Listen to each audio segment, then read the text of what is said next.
Natimtimang birhen itong si Nika. Sa edad na 16, tila inosente pa. Kaya laking gulat na lang ng lahat ng may lumabas na balita tungkol sa kanya.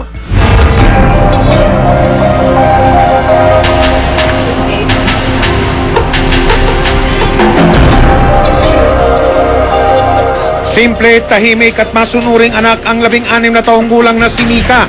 Hindi niya tunay na pangalan.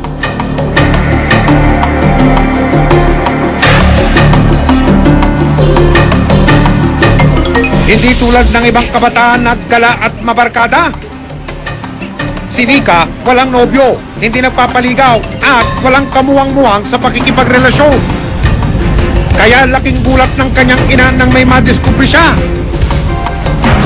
Malaking tiyan niya, nagulat. Ba't ako malaki tiyan mo? Ayun, sabi niya, buntis na raw siya.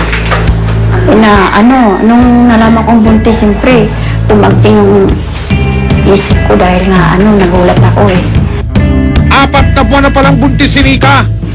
Ikinasama ito ng loob ng kanyang lola dahil magtatapos na ng high school ang kanyang apo.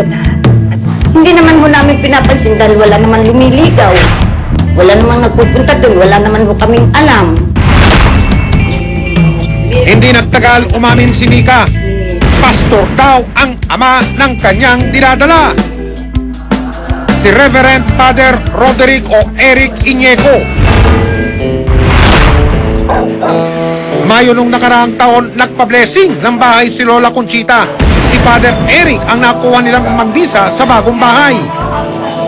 Wala kaming matawag na pare doon sa Balagtas kasi nga visit, fiesta. Ngayon, dito kami sa Giginto tumawag ng pare dito sa Aglipay. Ngayon, siya ngayon ang nakuha namin na para magpa-blessing doon sa bahay ng anak ko. Pero hindi lang daw pala bahay ang mabibendisyonan ni Father. Kinuha yung number ng anak ko, tsaka binigay niya yung number niya sa anak ko. Yung nagpa-blessing. Eh kung ngayon hindi maganda yung pananalita niya, kung minsan, hindi nire-reply ng anak ko. Ngayon, ang ginawa naman itong apo ko siya ngayon itong nag-reply. Kasi nung una, napansin ko na siya na tumitingin-tingin sa tita ko. Tinext ko siya, sabi ko, may gusto ka ba sa tita ko? Sabi ko gano'n. Nagalit pa nga siya. Hindi daw bagay sa isang dalaga na mag-isip ng gano'n. Nag-sorry ako sa kanya. Tapos, yun.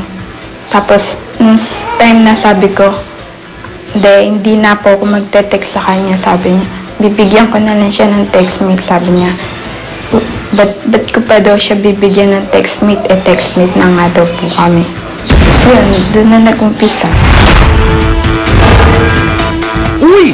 Naging textmate sina Father at Nika. Nung una, mga linya sa Biblia ang laman ng text ni Father. Aba, kalaunan, linya na raw sa tabloid at comics ang ibinibida. Tinatanong niya kung may boyfriend ako. Sabi ko, wala pa daw po akong alam sa love, sa sex. Gusto ko daw po bang magkaroon ng experience. Dun sa text niya na yun, parang na-challenge po ako. Oo po.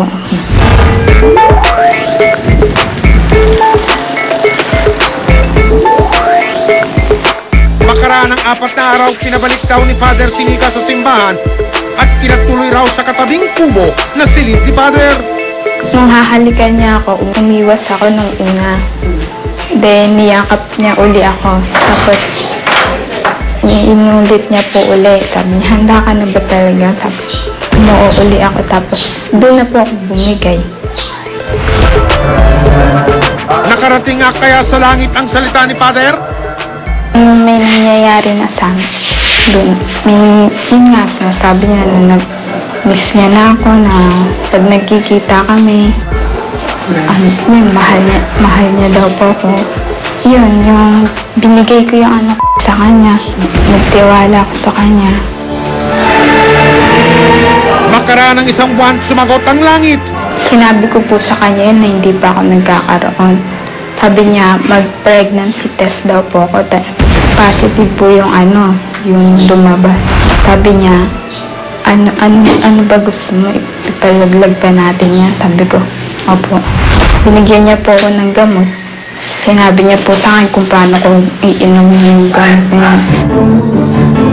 Sus Mariosep, patawarin nawa ng Diyos. Dinunggo po ako ng kalahating araw. Sinabi ko po sa kanya yan, akala niya din po, nalaglag na din. Komportable na kami. Inaantay ko pa rin yung magkamens ako. 3 buwan na hindi pa rin ako nagkakaroon. Payo pa raw ni Father kay Nika, kung talagang mahal nila ang isa't isa, magsakripisyo muna. At may naisip pa raw siyang ideya na itinuro kay Nika.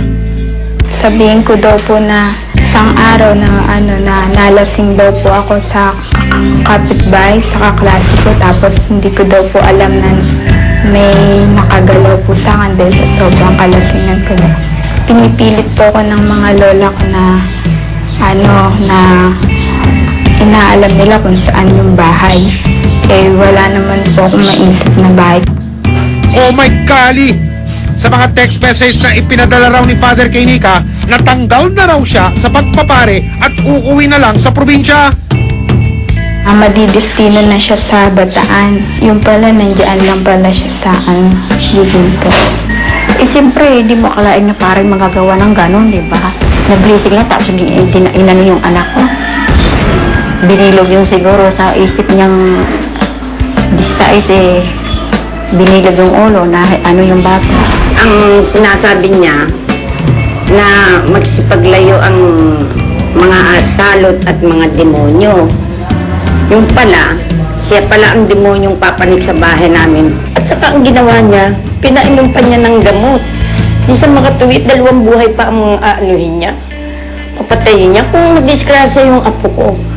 Bukod pa doon sa bata. Tingnan mo ginawa mo, oh. Dahil sa gamot na pinainom mo, pati bata, dinamay mo. Kapal lang mo, mami. Susunod ang paghaharap ng paring inirereklamo at ng dalagitang nagrereklamo. Pari ko pa yung batang bata.